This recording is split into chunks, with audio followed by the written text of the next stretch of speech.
सद्दाम हुसैन एक ऐसा नाम जो मतलब मिडल ईस्ट के इतिहास में ताकत और क्रूरता दोनों का प्रतीक बन गया। बिल्कुल।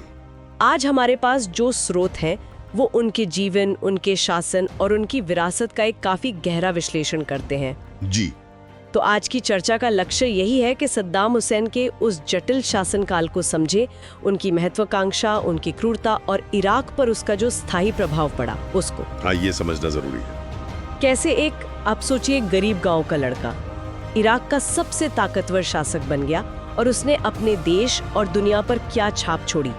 चलिए इसी पर बात करते हैं। तो सद्दाम का जो शुरुआती जीवन था, जैसा स्रोत बताते हैं, काफी मुश्किल था। 1937 में अलाउजा में जन्म हुआ। हाँ। पिता तो थे नहीं, माँ भी कुछ खास ध्यान नहीं देती थी, लेकिन उनके चाचा खैरल्ला तल्फा वो एक कट्टर अरब राष्ट्रवादी थे। अच्छा। और उनका असर सद्दाम पर बहुत गहरा पड़ा। तो ये माहौल, आप कह सकते हैं, उनके बाद के विचारों को बनाने में बहुत अहम रहा होगा। हाँ, वो राष्ट्रवादी माहौल और फिर 1957 में बाथ पार्टी में उनका शामिल होना। ये पार्टी तो क्रांतिकारी पैन अरब सोच वाली थी। जी हाँ। और स्रोत बताते हैं कि वो सिर्फ जुड़े नहीं बल्कि बहुत जल्दी एक्टिव हो गए। यहाँ तक कि 1959 में जो राष्ट्रपति कासिम की हत्या की कोशिश हुई, हाँ, उसमें भी शामिल थे। उसमें भी वो शामिल थे। फिर देश निकाला भी हुआ, जेल भी गए। तो इस शुरुआती दौर ने उन्हें कैसे गढ़ा होगा? इसने उन्हें शायद और ज्यादा कठोर बनाया और सत्ता की जो राजनीति होती है वो सिखाई। 1968 में जब बाथ पार्टी ने तख्ता पलट किया, उसके बाद उनका कद बहुत तेजी से बढ़ा। वो उपराष्ट्रपति बन गए और उपराष्ट्रपति रहते हुए उन्होंने काफी अहम फैसले लिए हैं ना, जैसे 1972 में तेल उद्योग का राष्ट्रीयकरण। बिल्कुल। और ये सिर्फ कोई आर्थिक कदम नहीं था, इसने असल में इराकी संसाधनों पर बाथ पार्टी का कंट्रोल मजबूत किया। और फिर 1973 का जो एनर्जी क्राइसिस हुआ, तेल की कीमतें आसमान छूने लगी, तो इराक के पास जबरदस्त पैसा आया। हाँ, पैसा तो बहुत आया। स्रोत बताते हैं कि इस पैसे का इस्तेमाल फिर इंफ्रास्ट्रक्चर, मुफ्त हेल्थ केयर, शिक्षा, इन सब में किया गया। इससे उनकी लोकप्रियता भी बढ़ी होगी। हाँ, शुरुआत में बढ़ी, सड़कें बनी, इंडस्ट्री लगी, बिजली आई, विकास तो हुआ। लेकिन क्या ये तस्वीर पूरी थी? खासकर तब जब वो जुलाई 1979 में राष्ट्रपति बन गए। नहीं, बिल्कुल नहीं।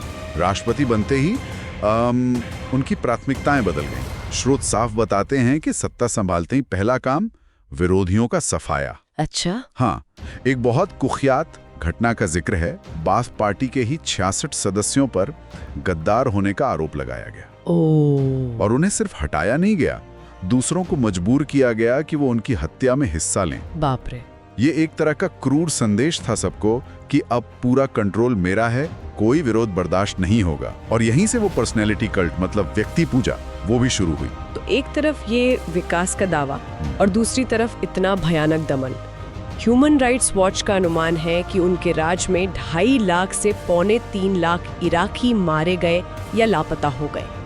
ये आंकड़ा तो होश उड़ा देता है। जी, और स्रोत बताते हैं कि ये दमन कोई अचानक नहीं था, बल्कि बहुत व्यवस्थित था, बहुत क्रूर। तरीके क्या थे? आम तरीके थे, जैसे सामूहिक गोलीबारी, लोगों को जिंदा दफना देना और भयानक टॉर्चर, बिजली के झटके, नाखून उखाड़ना, एसिड डालना, बलात्कार। मतलब अपनी बात कहने की, कोई संगठन बनाने की या कहीं आने जाने की आजादी, वो तो बिल्कुल नहीं थी। ये असल में डर के जरिए शासन करने की रणनीति थी। और इसी माहौल में फिर बड़े युद्ध भी हुए। 1980 में ईरान इराक युद्ध शुरू हो गया। स्रोत कहते हैं कि इसके पीछे एक तो क्षेत्रीय दबदबे की इच्छा थी और दूसरा खुमैनी के प्रभाव का डर था। हाँ, बिल्कुल।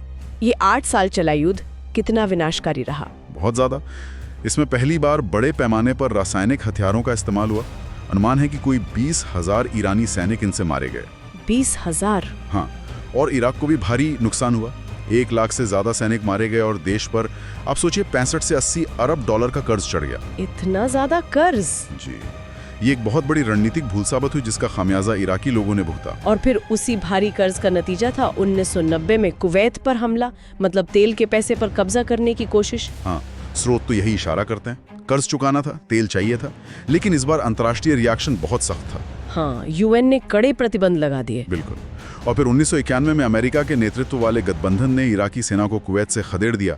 इस हार के बाद इराक में शियाओं और कुर्दों ने विद्रोह किया और सद्दाम ने उसे और भी बेरहमी से कुचला होगा। और भी ज्यादा बेरहमी से। तो कुर्दों का दमन तो खैर पहले से ही चल रहा था, स्रोत बताते हैं 1987-88 का वो अनफाल अभियान, जिसे नरसंहार कहा जाता है। जी, अनफाल। उसमें 50,000 से 1,00,000 कुर्द मारे गए, हजारों गांव तबाह कर दिए गए। इसका मकसद सिर्फ मारना नहीं था, है ना, बल्कि कुर्द पहचान को ही मिटाना था। हाँ, ये एक तरह का सांस्कृतिक नरसंहार भी था। और फिर 16 मार्च 1988 हलबजा का रासायनिक हमला अपनी ही नागरिक आबादी पर जानबूझकर। स्रोत बताते हैं कि मस्टर्ड गैस, सरिन, VX ये जहरीली गैसें इस्तेमाल की गई आम लोगों पर। हाँ, आम नागरिकों पर। 5,000 लोग तो तुरंत मर गए और हजारों लोग जिंदगी भर के लिए बीमार हो गए, यातना झेलते रहे। ये तो भयानक है। और ऐसा ही शिया समुदाय के साथ भी हुआ। उनका भी व्यवस्थित दमन हुआ। गिरफ्तारियां, हत्याएं, टॉर्चर, लाखों लोगों को तो ईरान निकाल दिया गया। तो 1991 के बाद भी ये सब चलता रहा। UN के प्रतिबंध थे, हथियार इंस्पेक्टर थे। हाँ, पर सद्दाम लगातार उनका उल्लंघन करते रहे। और फिर आया 2003 अमेरिका के नेतृत्व में इराक पर हमला, जिसका आधार वो WMD और आतंकवाद के लिंक बताए गए थे, जो बाद में गलत साबित हुए। ज्यादातर गलत साबित हुए। हाँ। सद्दाम का शासन बहुत तेजी से खत्म हो गया। और फिर दिसंबर 2003 में उन्हें पकड़ लिया गया, वो ऑपरेशन रेड डॉन, एक स्पाइडर होल से। जी।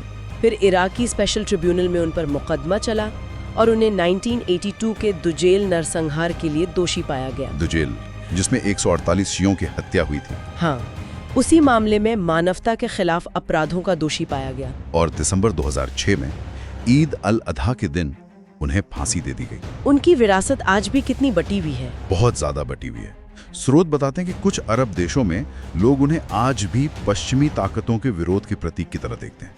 अच्छा। वहीं दूसरी तरफ अनगिनत इराकी हैं, खासकर शिया और कुर्द, जिनके लिए वो एक क्रूर अत्याचारी थे। उनकी यादें आज भी दर्द देती हैं। और इराक पर क्या असर पड़ा उनके जाने का, जो सत्ता का एक वैक्यूम बना? उसने बहुत तबाही मचाई, सांप्रदायिक हिंसा भड़क उठी, अस्थिरता आई और फिर आइसिस जैसे चरमपंथी समूहों का उदय हुआ। हाँ। इराक आज भी उन विभाजनों से, उस अस्थिरता से जूझ रहा है। ये वाकई सोचने पर मजबूर करता है कि कैसे एक व्यक्ति का, मतलब एक निरंकुश शासन, दशकों तक एक पूरे देश के ताने बाने को बदल सकता है। बिल्कुल। और कैसे सत्ता बदलने के बाद भी स्थिरता लाना कितना मुश्किल होता है। उसके जो नतीजे होते हैं वो कई बार अप्रत्याशित और बहुत गहरे घाव छोड़ जाते हैं, जिनका असर पीढ़ियों तक महसूस होता है।